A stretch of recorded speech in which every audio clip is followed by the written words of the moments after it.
Shalom, selamat pagi Bapak Ibu dikasihi Tuhan. Puji Tuhan, pagi ini kembali lagi kita mau membaca dan merenungkan firman Tuhan. Saya mengajak Bapak Ibu, mari kita berdoa terlebih dahulu. Mari kita berdoa. Terima kasih Bapak yang baik.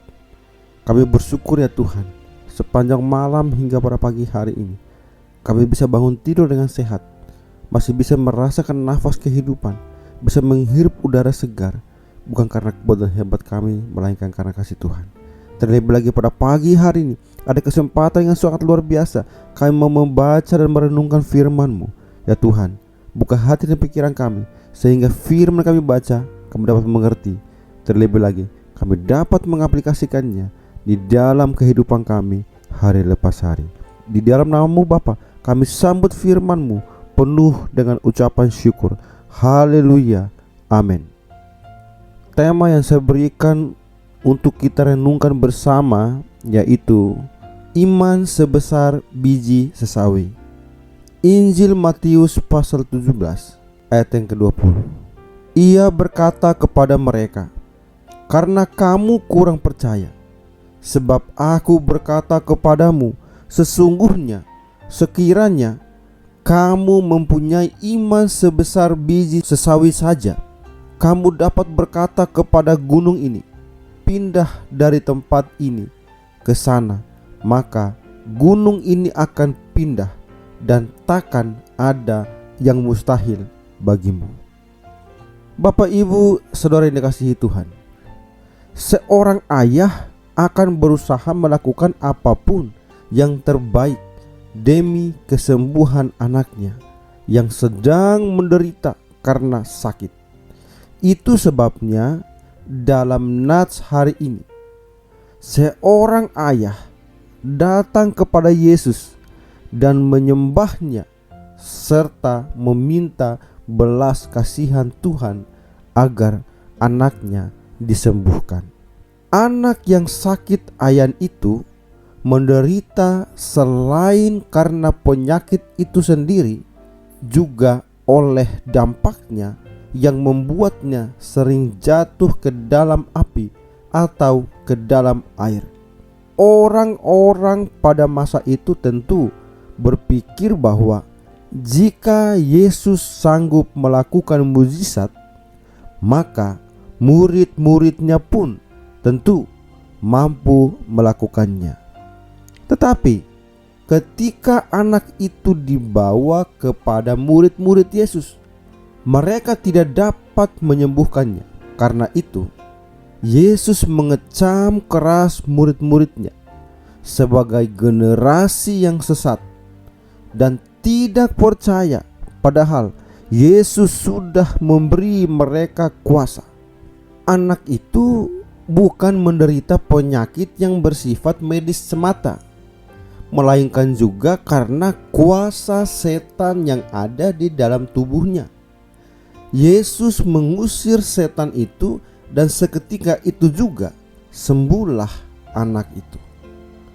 Masalah utama yang menyebabkan para murid tidak dapat mengusir setan adalah karena mereka kurang percaya, baik kepada Yesus maupun atas kuasa yang telah diberikannya kepada mereka.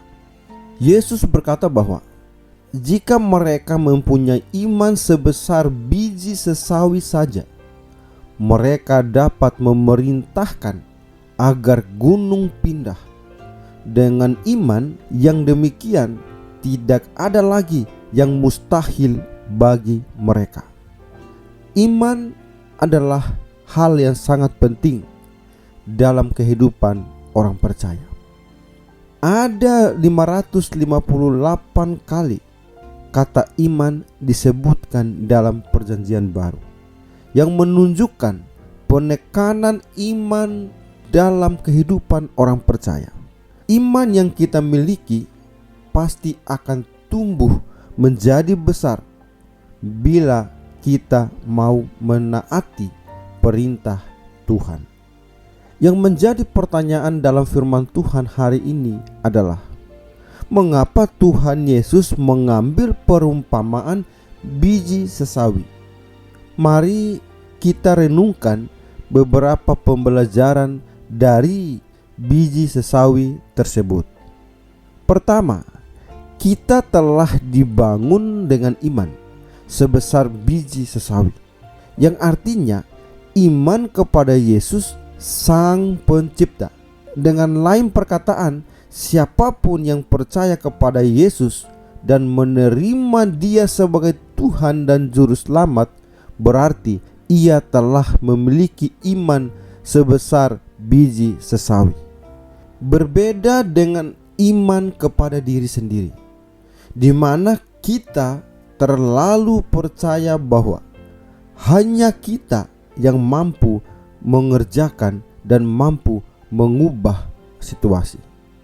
Kedua, kita menemukan bahwa diri manusia penuh dengan kesombongan, keangkuhan, dan selalu menyatakan dirinya benar dan paling hebat. Keangkuhan ini membuat kita kadang meninggalkan Tuhan sebagai pencipta dunia dan segala isinya. Ketiga, manusia lebih menggunakan kepandaiannya dan berpikir secara rasional daripada iman kepada Tuhan. Keempat, manusia bersifat tidak sabar, mau cepat atau instan. Kenyataannya, biji sesawi memerlukan waktu yang lama untuk bertumbuh menjadi pohon yang besar dan menghasilkan. Paulus dalam Roma 12 ayat 3 mengatakan bahwa iman adalah anugerah Allah yang diberikan kepada semua orang. Setiap orang memiliki iman, tetapi hanya mereka yang mau menyirami dan memeliharanya yang akan bertumbuh besar imannya.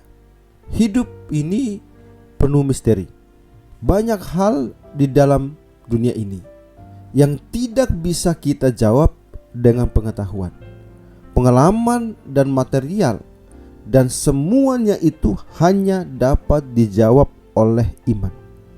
Oleh sebab itu, dalam menjalani kehidupan kita, kita tidak hanya mengandalkan kekuatan dan kemampuan manusia, tetapi kita juga harus mengandalkan iman kita.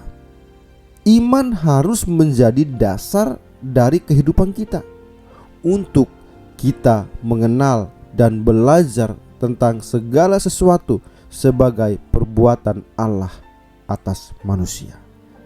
Iman yang bagaimana? Iman dalam bahasa Yunani adalah pistis, yang berarti mempercayakan diri atau menggantungkan hidup kepada siapa yang kita percayai. Ketika kita beriman, kita mempercayakan diri dan menggantungkan seluruh hidup kita kepada Tuhan. Hal yang kita perlukan adalah senantiasa bergumul, bertanya, dan menjalani iman itu sendiri dalam kehidupan sehari-hari, sambil berserah pada Tuhan kita. Kita menjalani kehidupan ini dengan ketaatan dan ketundukan penuh pada perintah Tuhan yang memberi kehidupan. Beriman bukan berarti bertindak seenaknya, mengimani sesuatu menurut ego dan keinginan kita saja. Iman yang kita miliki pasti akan tumbuh menjadi besar bila kita mau mentaati perintah Tuhan. Iman kita tidak akan pernah terlalu kecil atau terlalu lemah bila kita meletakkan diri kepadanya, karena dari sanalah sumber pertumbuhan iman kita. Janganlah takut untuk beriman. Berimanlah sebesar mungkin. Kiranya Tuhan Yesus memberkati kita. Amin. Mari kita berdoa. Terima kasih Bapa yang baik. Kami kembali dikuatkan oleh kebenaran firman-Mu. Biarlah firman-Mu itu dapat kami aplikasikan dalam kehidupan kami hari-hari. Ya Tuhan, kami terus-menerus menyerahkan seluruh hidup kami ke dalam tangan-Mu. Pakailah kami sebagai alat-Mu untuk menjadi saksi-Mu dimanapun kami berada. Terima kasih ya Bapa untuk kebenaran firman Tuhan. Sebentar lagi kami kembali untuk menjalani setiap aktivitas kami. Tolong pimpin dan bimbing kami, sehingga apapun yang kami lakukan hanya untuk menyenangkan hati Tuhan saja. Terima kasih ya Bapa, terima kasih. Hanya di dalam nama-Mu Tuhan kami berdoa dan kami bersyukur. Haleluya. Amin.